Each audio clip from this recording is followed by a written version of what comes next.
সারা দেশে আওয়ামী লীগকে বিএনপি, জামাত, এই গণ অধিকার পরিষদ, এনসিপি সবাই পুনর্বাসন করছে। যদি নাকি এই রাজনীতিবিদ শুয়োরের বাচ্চাদের যদি মিনিমাম কমন সেন্স থাকতো, তাহলে প্রথমে এসে এই দেশে পিলখানার বিচার চাইতো। একটা শুয়োরের বাচ্চা, কোন শুয়োরের বাচ্চা দেখেন, কোন যেই কটা রাজনীতি করে, কোন শুয়োরের বাচ্চা যদি দেখেন আপনি কেউ এই করে আপনার এর বিরুদ্ধে পক্ষে কথা বলেছে, এইটুক হ্যাডম যদি না থাকে তাহলে বালের রাজনীতি করার দরকারটা কি? নূরের যে ঘটনা, এটা নূরেদেরই কর্মফল। কর্মফল কিভাবে সেটা আপনাদেরকে আমি বলি। এখন এসে আপনি সুশীল সেজে গেলেন, মব সৃষ্টিকারীদের বিরুদ্ধে কথা বলেন, আমাদেরকে মব সৃষ্টিকারী বানায়। আমরা সেনাবাহিনীর এই সেনাপ্রধানের বিরুদ্ধে কথা বলি নাই, সেনাপ্রধান যে কথা শোনে না, ডিজিএফআই যে এগুলো করে, এগুলো আমরা বলি নাই। আপনারা তখন বলেছে, এই নুরু বলেছে আমি নাকি দেশে বিশৃঙ্খলা, আমি আর পিনাকি দেশের বিশৃঙ্খলা তৈরি করতে চাই, তাই নাকি নুরুল হক নুরু? এখন যদি সেনাবাহিনী আপনারা এত পীড়িতের লোক এখন মারছে, সেই সেনাবাহিনী আমরা বলেছি তো সেনাবাহিনী ঠিক করতে, করেন নাই তো আপনারা, এটা আপনাদের ফসল। একইভাবে প্রতিটা জায়গায় এখনো পর্যন্ত যেভাবে আওয়ামী লীগের লোকজনকে, বিএনপি, জামাত, তাদের মতো এত মানবিক আমি এই দুনিয়ায় দেখিনি। আরে ভাই, আওয়ামী লীগ পালিয়েছে, আওয়ামী লীগের যা ফেলে গেছে এগুলি আপনি এগুলির দাবিদার। তারা এই দেশের জনগণের টাকা পয়সা কামিয়ে এই সম্পদ অর্জন করেছে, এটা গণিমতের মাল। এই মাল আমি তো কিছু চাই নাই আপনাদের কাছে, এই দেশটাকে আওয়ামী মুক্ত করতে চেয়েছি, সেই জায়গায় আপনারা এখন নাই। আপনার সাথে আমি এক হবো কেমনে? আজকে নুরুর যে ঘটনা, নুরুর এই ধরনের ঘটনার আগে ঘটে নাই, আমরা তার পক্ষে ছিলাম না। আমার ভিডিওতে পেছনে যান, 2019 সালে যান, 20 সালে যান, যাই দেখেন আমি ইলিয়াস নুরুর পক্ষে দাঁড়িয়েছি। সেদিন নুরু তোমার পক্ষে বাংলাদেশের কোনো মিডিয়ার কথা বলে নেই। আমরা যারা বাইরে আছি, তারা, আমার যারা শত্রু বাইরে আছে, তারাও তোমার পক্ষে কথা বলেছে। তোমার তাদের প্রতি এইটুকু রেসপেক্ট রাখা দরকার, তুমি রাখতে পারো নাই। তুমি মাঝে মধ্যে এসে খোঁচাখুচি শুরু করো। যেদিন আফ্রিদির সাথে এই যে নতুন করে তার সাথে আমার বাদলো কেন শোনেন, আফ্রিদির বাপ যেদিন আটক হলো, আমরা সারা রাত জেগে খোঁজ রাখছি কোথায় কি হলো, কি হচ্ছে। পুলিশ, সিআইডি, ডিবি, মানে আফ্রিদিরে ধরার জন্য তার বন্ধু বান্ধবী এমন কোনো বাসা নেই, সব জায়গায় রেড দিচ্ছে।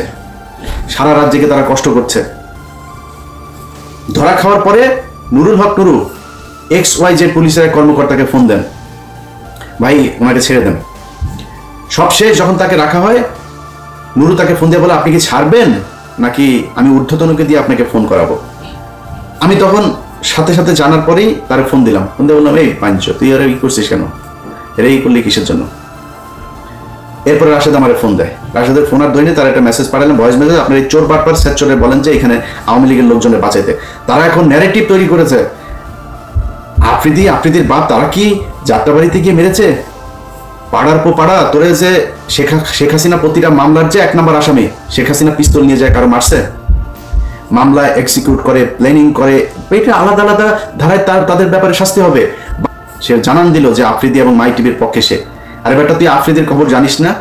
আফ্রিদি কি করেছে তুই জানিস না? আফ্রিদি গত সরকারের আমলে একটা ছবি থাকার কারণে ওই যে রাহির ব্যাপারে সে প্রশ্ন তুলেছে, রাহি ছাত্রলীগ করতো। রাহি ছাত্রলীগ যদি নাকি আফ্রিদির পায়ে ধরে যদি রাহি ছাত্রলীগ হয়, রাহি তো বলেছে আমাকে জোর করে ছাত্রলীগ করানো হয়েছে, আমাকে দরকার হয়েছে। যদি নাও করানো হয়, সে যদি করেও থাকে, তাহলে শেখ হাসিনার পায়ে ধরে যে তুই মাপ চাইলি, শেখ হাসিনার যে তুই মা বললি, তাহলে তুই কি? অতএব হিসাব করতে হবে। নুরু ভাই, আপনি বিএনপির যাদের বিরুদ্ধে এখন কথা বলি, তারা ভাই এই দেশে রাজনীতির জন্য, এই দেশে আওয়ামী লীগের বিরুদ্ধে কথা বলতে গিয়ে নির্যাতন সহ্য করেছে। আপনি বিএনপিরে উড়াই ফেলতে পারবেন? বিএনপির লক্ষ লক্ষ মানুষ এই আওয়ামী লীগের বিরুদ্ধে শেষ পর্যন্ত তাদের পক্ষে আসে নাই। জামাত ইসলামের লোক তাদের পক্ষে আসে। জামাত ইসলামের আমিরের পর্যন্ত আমি ছাড়ি নাই, আমার এত সম্মানিত লোক, আমি তারা ছাড়ি নাই। সন্তোষ শর্মাকে তারা দাওয়াত দিয়েছে।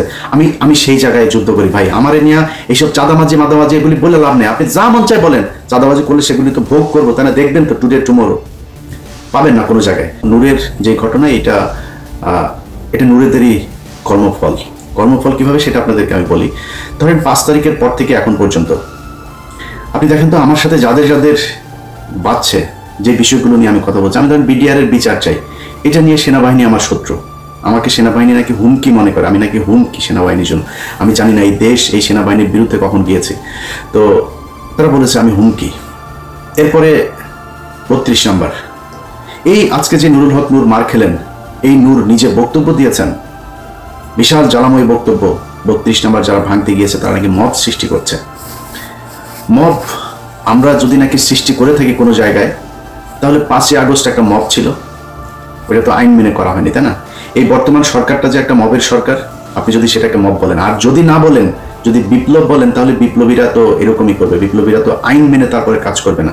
বিপ্লবীরা করছে। গতকালকের এই 2 দিন আগের যে ঘটনা, লতিফ সিদ্দিকী সহ আওয়ামী লীগের নেতা কর্মীরা এই যে ডিআরইউতে বসে যেই সশস্ত্র বিপ্লব করার যে পরিকল্পনা তারা সেখানে করেছিল, সেখানে পুলিশ গিয়েছিল, নুরু সাহেব আপনি গিয়েছিলেন, বিএনপি গিয়েছিল, জামাত গিয়েছিল, এই মব গিয়েছিল, মব যে তাদেরকে ধরেছে।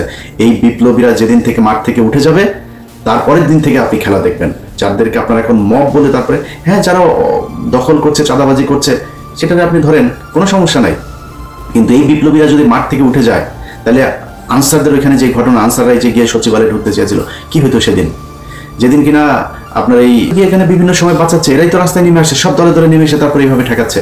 সো 5 তারিখের পর থেকে আজ পর্যন্ত এই বিপ্লবীরাই রাস্তা ঠিক করেছে, পুলিশের দায়িত্ব পালন করেছে, থানা বন্ধ ছিল, এগুলো এই বিপ্লবীরা করেছে।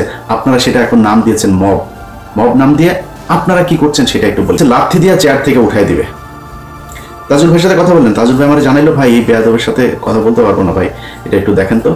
আমি একটা পোস্ট করলাম ফেসবুক, আপনাদের যাদের মনে আছে নিশ্চয়ই আপনারা জানেন, যে নুরু তোমার 1 ঘন্টা সময় দিলাম, তুমি তাজুল হচ্ছে আমাদের কলিজা, তুমি কলিজায় হাত দিয়েছো, এরকম একটা পোস্ট করে তারপরে দিলাম। 15 মিনিটের মাথায় গিয়ে তাজুল ভাইয়ের সাথে গলাগলি করে একটা ফেসবুকে পোস্ট দিলাম, আমি আমার পোস্ট ডিলিট করে দিলাম, ঘটনা শেষ। হাসান ভাই তিনি রাশিয়াতে পড়াশোনা করেছেন, ওইখানে গিয়েছেন, তার পরিচিত যেসব সিনিয়র প্রফেসর আছেন তাদেরকে দিয়ে সার্জারিগুলো করাচ্ছেন। এই দেশের অনেক অভিযোগ থাকবে, কিন্তু স্বাস্থ্য উপদেষ্টা ঘুষ খেয়েছে, দুর্নীতি করেছে, এটাকে বলতে পারবেন না। স্বাস্থ্য উপদেষ্টা তিনি একজন খুব সৎ একজন মানুষকে তার ব্যক্তিগত সহকারী হিসেবে দায়িত্ব দিয়েছেন।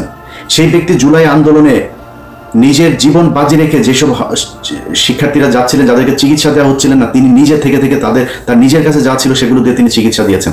এই নুরু বলেছেন, এই নুরুর দল বলেছে তাদের প্রায় 200-250 পোলাপান নিয়ে যায় সেদিন দুদকেই করেছে। তো চেনেন যার মুখ পুরো ওই যে মুখ যার মানে নষ্ট হয়ে গিয়েছে, সেই ছেলেটা, তার বক্তব্যটা শুনেন সে কি বলেছে ওই ডাক্তারের ব্যাপারে। আমি ফুকনকাম্ব ভগবান এমনিতে সবাইকে দেদার ব্যবস্থার ও প্রচুর ভাগবতদের আস্থার আবরণায় করি।